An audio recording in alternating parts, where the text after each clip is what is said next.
बिस्मिल्लाहिर्रहमानिर्रहीम। मैं हनुमान सिद्दीक। आज के लेक्चर में हम चैप्टर नंबर 15 के एक्सरसाइज के कंस्ट्रक्टिव रिस्पांस क्वेश्चन को सॉल्व करेंगे। सबसे पहला क्वेश्चन हमारे पास, how would you identify the limiting reactant. आप किसी लिमिटिंग रिएक्टेंट को कैसे आइडेंटिफाई करेंगे, उसकी पहचान कैसे करेंगे। तो इसके लिए हमारे कुछ स्टेप्स हमें याद करने होंगे। सबसे पहला स्टेप है डिटरमाइन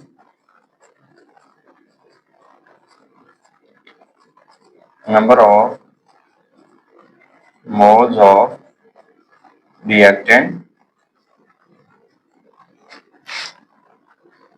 Next step होगा determine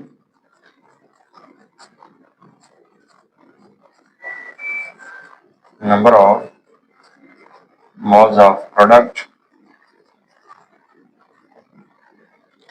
and next step होगा हमारे पास identify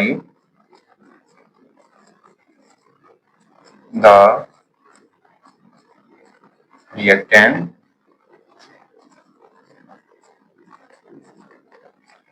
which gives less number of product। Limiting reactant को फाइंड करने के लिए हमें इन स्टेप्स को फॉलो करना होगा। सबसे पहला स्टेप है determine number of moles of reactant, यानी रिएक्टेंट के नंबर ऑफ मोल्स को आप डिटरमाइन कर लें। उसके बाद सेकंड स्टेप में क्या करना है, determine number of moles of product, product के नंबर ऑफ जो मोल्स हैं उनको आप फाइंड आउट कर लें। नेक्स्ट स्टेप होगा identify reactant which gives a less number of reactant. उन रिएक्टेंट को उस रिएक्टेंट को आप आइडेंटिफाई करें जिससे आपको प्रोडक्ट की कम से कम मिकदार हासिल हो रही है। तो इस तरह आप जो है वो रिएक्शन के अंदर लिमिटिंग रिएक्टेंट को फाइंड आउट कर सकते हैं। नेक्स्ट क्वेश्चन है जी, why is it important to find purity of a compound in medicine. Medicine के अंदर किसी कंपाउंड की प्योरिटी का होना, खालिसपन का होना क्यों जरूरी है। तो इसके लिए इसका आंसर ये बनेगा percentage purity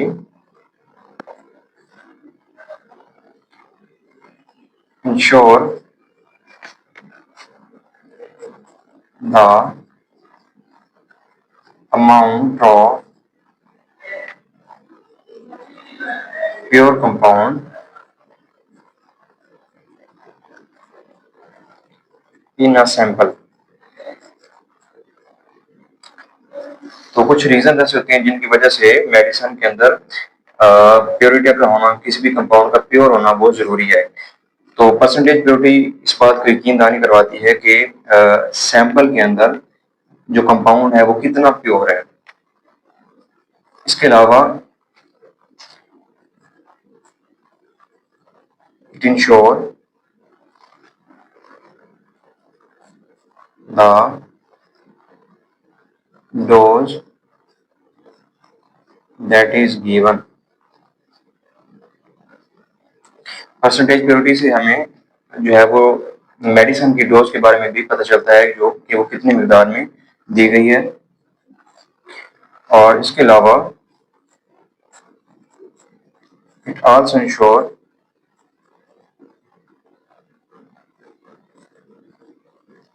how it is safe and effective। इससे हमें यह भी पता चलता है कि कोई मेडिसिन जो है वो कितनी सेफ है, यानी सेहत के लिए कितनी महफूज है, और इसका कितनी इफेक्टिव है, उसका असर कितना जल्द होगा या किस कदर ज्यादा होगा। नेक्स्ट क्वेश्चन हमारे पास, will there be a limiting reactant in a reversible reaction. किसी रिवर्सिबल रिएक्शन में क्या कोई लिमिटिंग रिएक्टेंट हो सकता है या नहीं। तो सबसे पहले तो इसका आंसर आ जाएगा नो, कि किसी भी there will be no limiting reactant in a reversible reaction. इसकी रीजन क्या है, because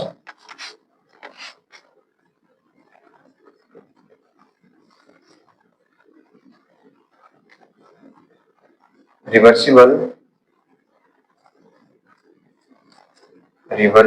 reaction proceed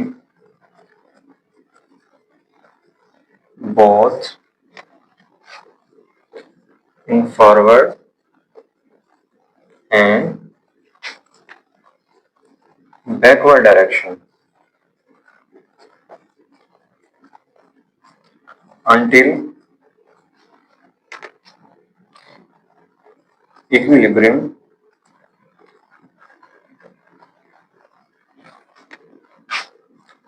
is reached. So no reactant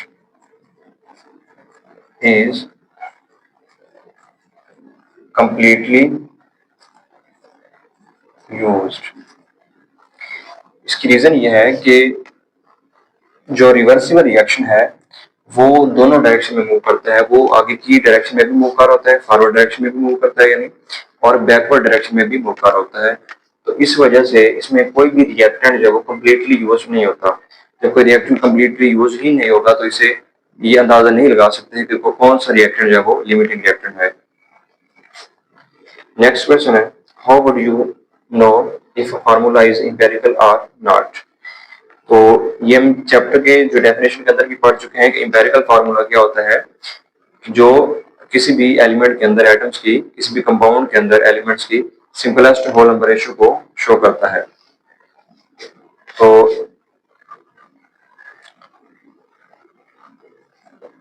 a formula is empirical if it shows the simplest ratio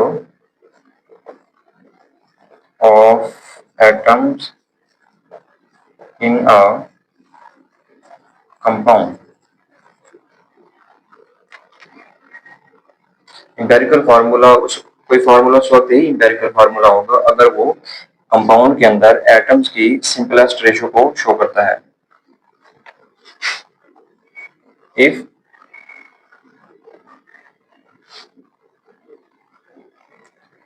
formula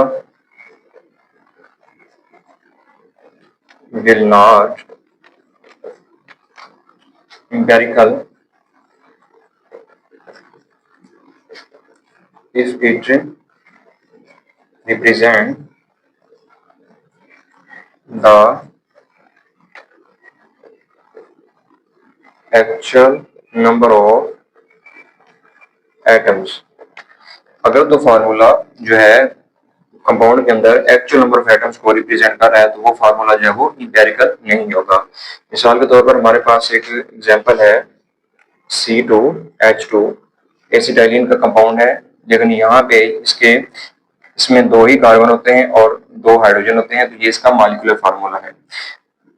यानी ये इसकी simplest ratio नहीं है क्योंकि यहाँ पे जो रेशियो मान रही है वो 2:2 है, तो ये इससे भी सिंपल जो हो सकती है, तो ये मॉलिक्यूलर फार्मूला है। अगर ये इस फॉर्म में लिखा जाएगा CH, तो यहाँ पे जो रेशियो है वो 1:1 है, तो ये इस कंपाउंड की में एटम्स की सिंपलेस्ट रेशियो है। तो इन दोनों में से ये वाला फार्मूला जो है वो एम्पिरिकल फार्मूला होगा। नेक्स्ट क्वेश्चन है, right one method for finding molecular mass without knowing molecular mass and knowing molecular formula। सवाल ये है कि मॉलिक्यूलर फार्मूला जाने बगैर आप मॉलिक्यूलर मास को कैसे फाइंड कर सकते हैं, उसका एक मेथड लिखें। तो हमारे पास एक फार्मूला होता है molecular mass is equal to 2 multiply by vapour density. इस रिलेशन से हम किसी भी कंपाउंड का मॉलिक्यूलर मास जो है वो फाइंड आउट कर सकते हैं।